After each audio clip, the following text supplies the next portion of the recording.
Can we start the video first? Can we say hi? Oh, okay. Say hi, welcome back to AtoBeezeBooks. I'm Ryan, and today we will be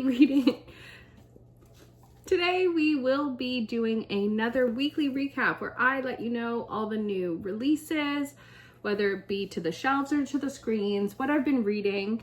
And I'm also have been updating my progress on 75 days booked. And Freya has an update. She says hi. So let's get into it.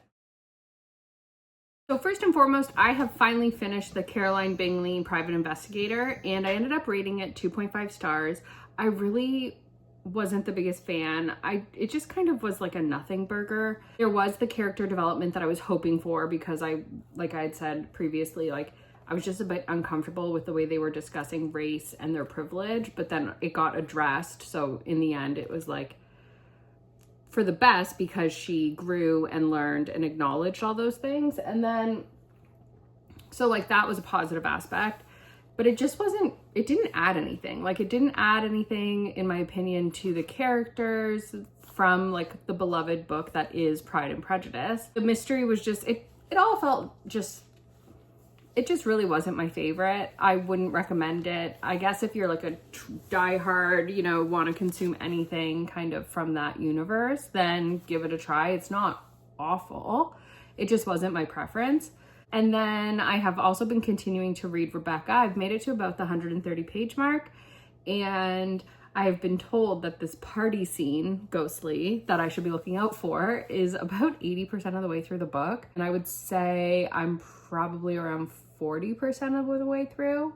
I'm enjoying it. I find it very interesting that the main character's first name is never revealed, because I had mentioned it in my sprints and it was confirmed to me that, yeah, we never learn her name, because I thought maybe I had missed it in the beginning and then she's just always referred to as Mrs. De Winter.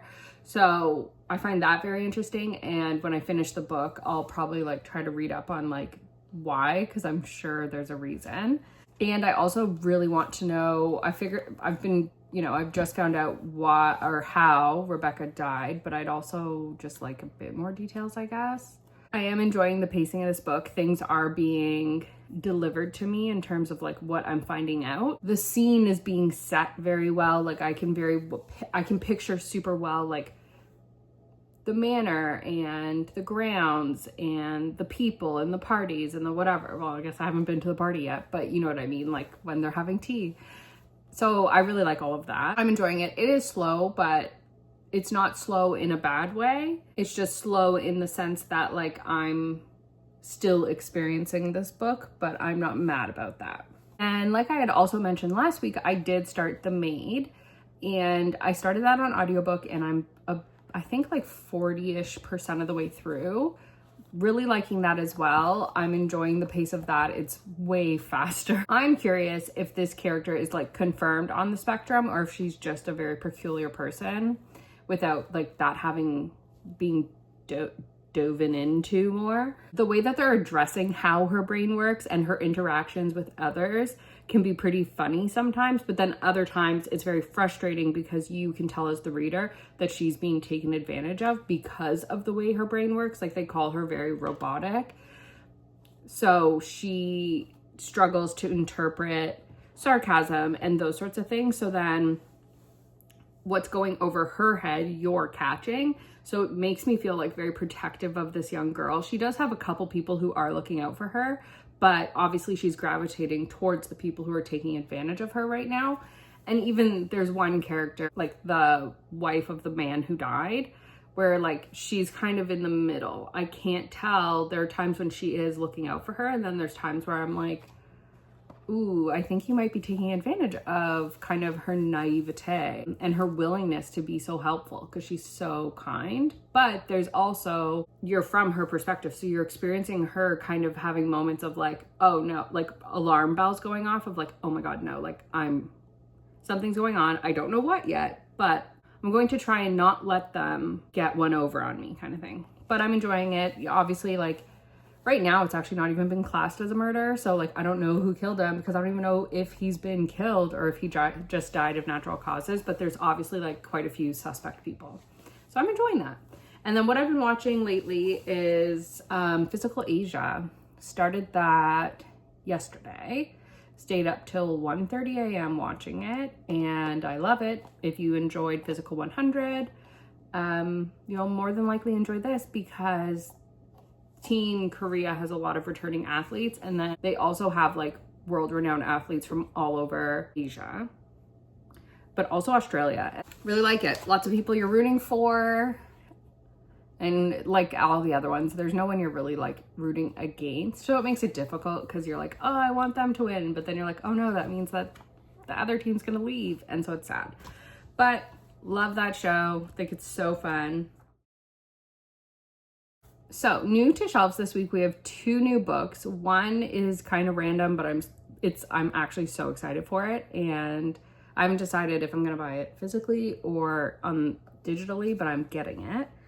And the first book, which is not the book I just kind of like got so excited about, is called Best Offer Wins by Marissa Cascino, and that will come out on Tuesday, November 25th. The main character is Margot, and I guess she works in public relations in Washington, D.C., and she has been trying to find a home for her family that she's convinced like this home will kind of like set her family, well, her and her husband on the right path and like mend whatever's going on in that relationship, but also like allow them to start a family. So she's like desperate. And so then she finds out that this like dream home is coming on the market in 1 month. So then she kind of goes like full stalker mode and does a bit of lying, a bit of scheming to get into the good graces of the homeowner.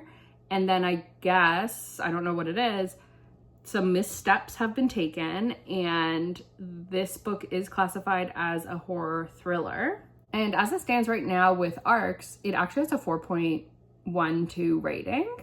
So it sounded super interesting. I'm definitely going to keep my eye on it and add it to my TBR for when I'm kind of in the mood for like a thriller mystery situation. Okay.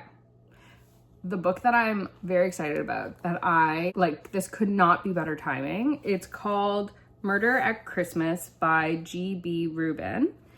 And the reason I say couldn't be better timing is I Googled, okay, wait, let me tell you what the book is first of all, and then I'll tell you.